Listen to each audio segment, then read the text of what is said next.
Alright guys, so ham radio and prepping, what is it, what's it about, why should we consider it?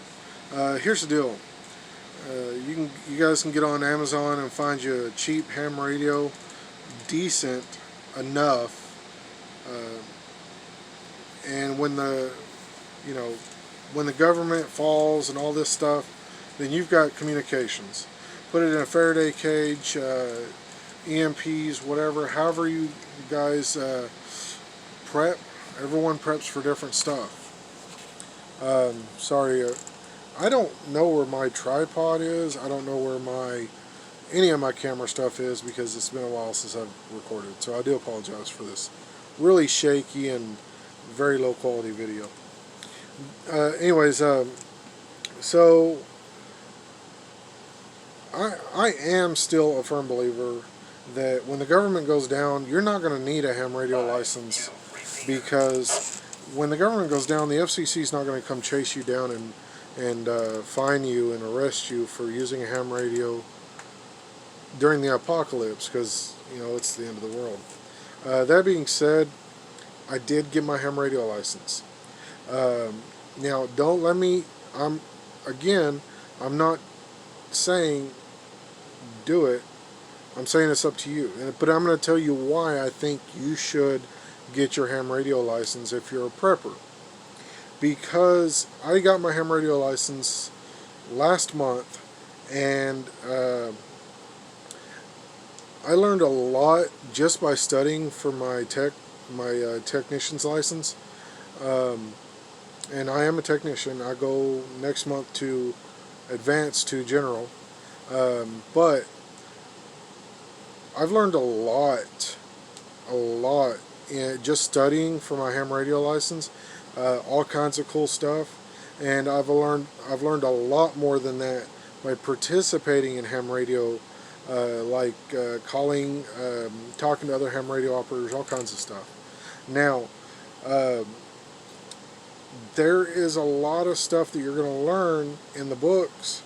There's all kinds of free apps, free programs. You can watch YouTube videos of the general or technician's class that can prep you for your ham radio license.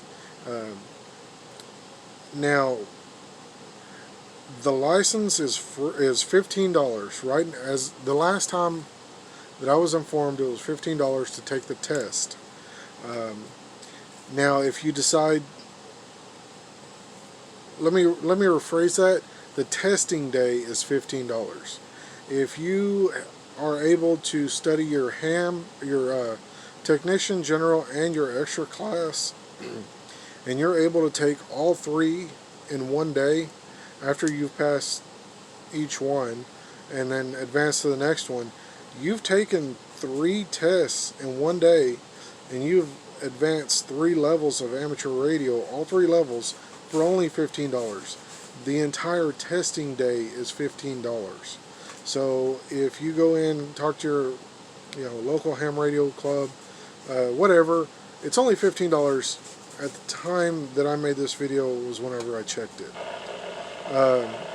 They are planning on raising it to $35, but that's still that's one payment, and you've got a lifetime, 10 years, and then you've got I'm not sure what the renewal, if there is a renewal fee or anything like that.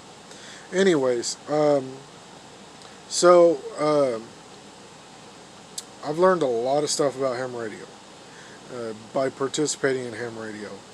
I've got this cheap $125 Bofang radio, which gets me by. Most of you guys probably know that this was my fire radio for the last couple years. Pretty good little radio.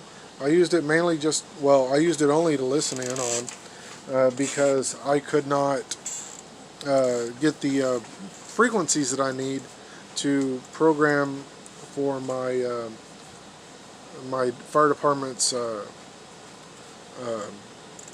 radio frequencies. So I just use that ham radio as pretty much a scanner. Yeah, it's a little more, it's actually, if you think about it, it's a lot cheaper than a scanner. You can get the cheapest scanner is about $100, That's $125. And when you get your ham radio license, then you can transmit and you can talk. So, anyways, yeah, get your ham radio license. It's pretty fun. Now you can go down the rabbit hole like I did and get you a $1,000 Kenwood. I'm sorry, ICOM. It's an ICOM 718. Get you a nice expensive radio, and with that radio, and you don't have to get one that expensive. I actually got a good deal. I didn't pay $1,000 for it. It's a $1,000 radio, but I didn't pay $1,000 for it. I actually got a good deal on it, bought it, and the cool thing about ham radio is if you have extension cord, you have a ham radio antenna. And that is some cool stuff that you'll learn when if you decide to become a ham radio operator. That being said, I suggest you get your ham radio license. Is the FCC going to come after you at the end of the world? No, there's not going to be an FCC. There's not likely going to be a government during the end of the world. That being said, it's fun. You can meet all kinds of cool people, do all kinds of cool stuff with ham radio. Once you get into it, it's just downhill from there. The ham radio community is an awesome community.